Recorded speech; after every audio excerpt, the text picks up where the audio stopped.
सत्ता असेल किंवा सत्ता नसेल, आपला पक्ष हा सत्तेमध्ये येईल किंवा नाही येईल, पण हा देश वाचला पाहिजे, हा देश जगला पाहिजे, हा देश असला पाहिजे, हे असे विचार हे अटल बिहारी वाजपेयी यांचे होते. अटल बिहारी वाजपेयी एक असा वारसा देऊन गेलेत, त्यांनी राजकारणापलीकडची जे राजकारण आहे ते दाखवलंय पूर्ण भारताला. आता काही लोक असे आहेत काय आपल्या स्वार्थासाठी देशाची अस्मिता ते लोक पणाला लावतात. मित्रांनो, आपल्याला याच विषयावरती बोलायचंय. भारत पेटला पाहिजे, महाराष्ट्र पेटला पाहिजे, अशा मनातून इच्छा व्यक्त करणारे काही बांडगुळ जे आहेत, आपल्याला त्यांना आज एक्सपोज करायचंय. नेपाळमध्ये उद्भवलेली जेन झेड परिस्थिती काय आहे, भारतामधील उपराष्ट्रपती पदाची निवडणूक, ह्या दोघाचा परिणाम म्हणून संजय राऊतांनी आता गरळ ओकली आहे. आपल्याला त्याच विषयावरती आज या व्हिडिओच्या माध्यमातून चर्चा करायची आहे. मित्रांनो, रामकृष्ण हरी सर्वांना माझ्यातर्फे हार्दिक शुभेच्छा. तुम्ही हा व्हिडिओ पाहत आहात त्यामुळं व्हिडिओ शेवटपर्यंत पहा. तुम्हाला प्रत्येक तुमचा मुद्दा तुम्हाला समजत जाईल. तुमच्या मनातील प्रत्येक प्रश्न हा याच्या माध्यमातून मित्रांनो पूर्णपणे क्लिअर होऊन जाईल. आता एक पहिली गोष्ट तुम्हाला समजवतो की संजय राऊतांनी नेमकं काय बोललं हे तुम्हाला ऑटोमॅटिक शेवटी मी सांगेलच, तो कळूनही जाईल. भारतामध्ये उपराष्ट्रपती पदाची निवडणूक झाली, निकाल हे लागला.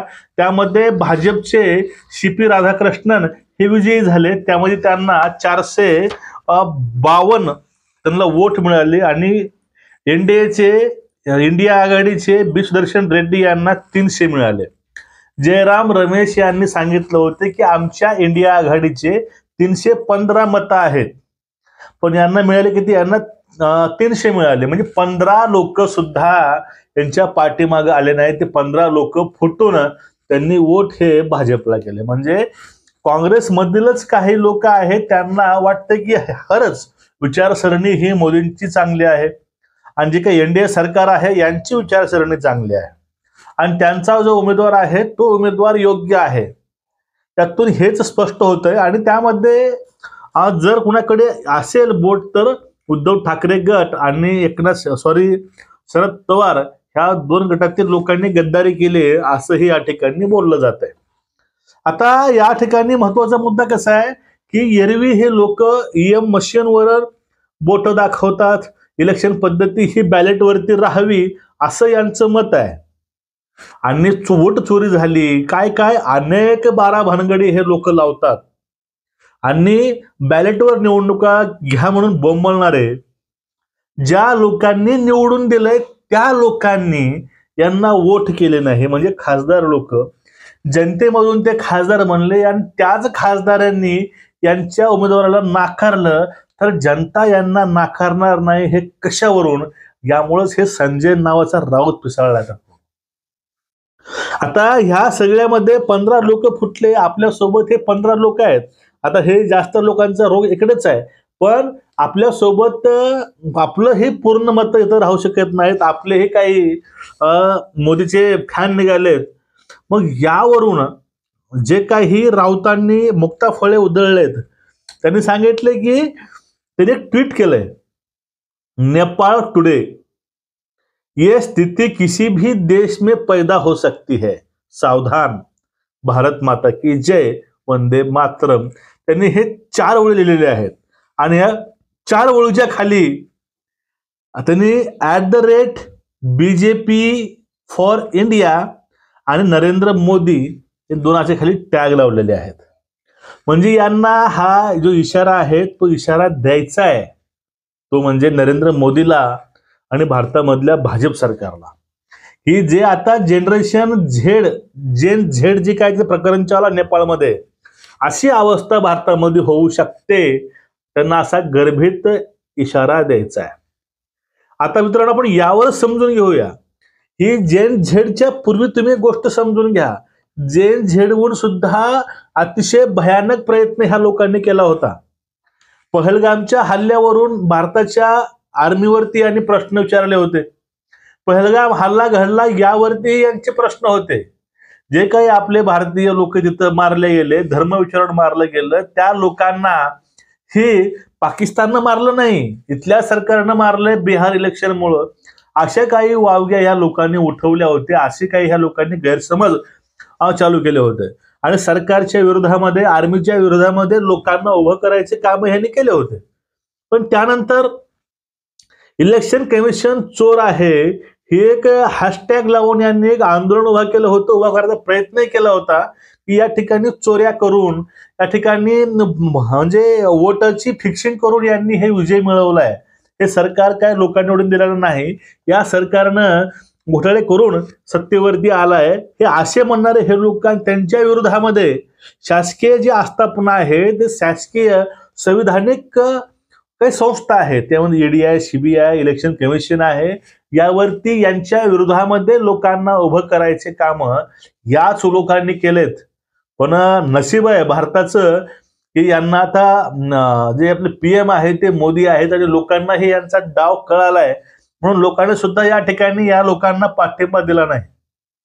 काही मोजके लोक यावरती आले, पण जर पूर्ण या ठिकाणी जर युथ हा मोदींच्या पाठीमागे नसला असता, ह्या युथचं जे काही डोकं आहे या लोकांनी आपल्या पद्धतीनं नांगरलं असतं, या ठिकाणी भारतामध्ये त्याच्याहून जास्त भयानक गोष्टी ह्या घडल्या असत्या.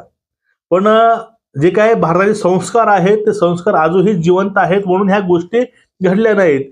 त्यावेळेस पण राहुल गांधीसह त्यांचे काही चमू असतील, काय लिबरल नेते असतील, ते तोंडघशी पडले. ते अनेक वेळा भारत पेटवायचा त्यांनी प्रयत्न केला होता, अनेक वेळा, पण प्रत्येक वेळेस तो प्रयत्न हा फेल झाला आणि तो प्रयत्न पूर्णपणे तोंडघशी पडला. मग आता संजय राऊतांनी जे ट्वीट केले ते ट्वीट होतं, नेपाळ टुडे, ये स्थिति किसी भी देश में पैदा हो सकती है, सावधान, भारत माता की जय, वंदे मातरम, @BJP for India, @Narendra Modi, या दोघांना त्यांनी त्या ठिकाणी ते टॅग केलंय, त्यांनी हे ट्विट केलंय. यात त्यांनी कुठलं देशाचा उल्लेख केला नाही, पण Narendra Modi, BJP for India, यातून संकेत स्पष्ट आहे की ही अवस्था ही भारतामध्ये व्हावी अशी यांची इच्छा आहे आणि ह्यांनी हे भारताला उद्देशून म्हटलेलं आहे. आता नेपाळची जी त्याची अवस्था आहे मित्रांनो, ती अवस्था काय नेमकी, त्या ठिकाणी जी काय वंश परंपरागत राजकारण आहे ते राजकारण आपल्या भारतामध्ये काँग्रेसमध्ये पाहायला मिळतं. कारण राष्ट्रीय काँग्रेस किंवा काही यांचे नेते आहेत ते वंश परंपरागत पुढे आलेले आहेत. मोदीला कुठला राजकीय वारसा आहे का, आदित्यनाथला कुठला राजकीय वारसा आहे का, म्हणजे मिनिमम भाजपमध्ये हा राजकीय वारसा कोणाचा लाभलेला नाही. नेते हे नवीन असतात, नवीन फळीतील तरुणांना या ठिकाणी उभारी मिळते. मग जे काही प्रकरण तिथं झालं नेपाळमध्ये ते काय होतं, कारण त्या सरकारनं तिथं सोशल मीडिया बॅन केली आणि सोशल मीडिया बॅन झाल्यामुळं जे काही जनरेशन जेन झेड जे काय आहेत, म्हणजे 2004 पासून 2024 पर्यंत किंवा 2012 पासून ते 24 पर्यंत, सॉरी, हे जे आहेत ज्या लोकांचा जन्म झालाय त्या लोकांनी जन्मापासून आतापर्यंत सोशल मीडियाचा वापर त्यांनी केलेला आहे, ते लोक त्यामध्ये गुंतलेले आहेत. त्यामुळे तो तरुण, तो युथ या ठिकाणी एकवटून त्या युथला सरकारच्या विरोधामध्ये त्या ठिकाणी वापरलं गेलं. आता हे जनरेशन झेड काय या ठिकाणी बघा, समजून घ्या. आता या सरकारला वेटीस धरून त्या सरकारनं फक्त काय गोष्टी आणल्या होत्या की सोशल मीडिया जे आपल्या देशामध्ये आहे, हा सोशल मीडिया याचं कुठलंही ऑफिस किंवा मध्यस्थी रजिस्टर देशामध्ये नाही, किंवा ते जे काही ॲप आहेत, जे काय तिथं चालणाऱ्या यंत्रणा आहेत त्या ठिकाणी रजिस्टर नाहीत. आणि कुठले काही प्रॉब्लेम्स असतील, काही गोष्टी असतील तर त्या ठिकाणी डायरेक्टली त्यांच्याशी बोलणं होत नाही, यासाठी की या प्रत्येक ॲपमध्ये, प्रत्येक वेबसाईटला मध्यस्थी ह्या देशामधील व्यक्ती असावी, त्या वेबसाईट हे रजिस्टर हा देशामध्ये असावे अशी यांची इच्छा होती. त्यामुळे त्यांनी बॅन केलं होतं. ते म्हणले की 8 दिवसामध्ये जे काही याचं सोक्ष लावा, तर हे ॲप्लिकेशन बॅन होतील. आता लहान देश आहे त्या ठिकाणी ॲप बॅन हे केलं, काय त्या कंपन्याला मोठा फरक पडणार नाही. पण ही जर अवस्था भारतामध्ये आली तर त्या कंपन्याला फरक पडणार, कारण सगळ्यात मोठी लोकसंख्या जी काही हे ॲप्स वापरतात ते भारतीय आहे. 100 कोटी लोक हे सगळे काही गोष्टी वापरतात. भारतानं मागे प्रयत्न केलाय होता हे ट्विटरसाठी, श्री ट्विटरनं गुडघ्यावर टेकून माफी मागितली. मग ह्या अशा ज्या गोष्टी आहेत यामुळे तिथे जनरेशन झेड हे चिडली. त्यांनी त्या तत्कालीन सरकार पाडलं, जाळपोळ केली. आणि तिथं जी काय औरंगचा तिथं आहे नेपाळमध्ये ती खूप भयावह आहे. तिथं ज्याप्रमाणे बांगलादेशामध्ये हालत झाली होती तशीच हालत नेपाळला झाली आहे. आणि नेपाळसारखी हालत परत भारतामध्ये व्हावी अशी यांची इच्छा आहे का? अहो, यांच्या सोबत यांचेच खासदार राहिले नाही. 15 खासदार म्हणजे 15 मतदारसंघ, 115 म्हणजे त्या ठिकाणी कमीत कमी 70 ते 80 आमदार पकडून धरा. या सगळ्यांनी तोंडामध्ये एक चापट मारलेली आहे. त्या लोकांनी या ठिकाणी मोदींचा उमेदवाराला समर्थन केलंय. अशा ठिकाणी बावचळून पिसळल्यासारखं करून हे लोक आता असं वक्तव्य करतात. पण यांच्या याच वक्तव्यामधून त्यांचं देशप्रेम किती आहे, एका पक्षाला विरोध करावा, विरोध करण्यासाठी हे लोक कुठल्या स्तराला जाऊ शकतात हे यातून मित्रांनो स्पष्ट होत आहे. तुमचं एकूणच या प्रकरणावरती मत काय आहे नक्कीच व्यक्त व्हा. व्हिडिओ शेअर करा, चॅनलला सबस्क्राईब करा. नमस्कार, वंदे मातरम. उद्या भेटू एका नवीन व्हिडिओ सोबत. तोपर्यंत सर्वांना रामकृष्ण हरी.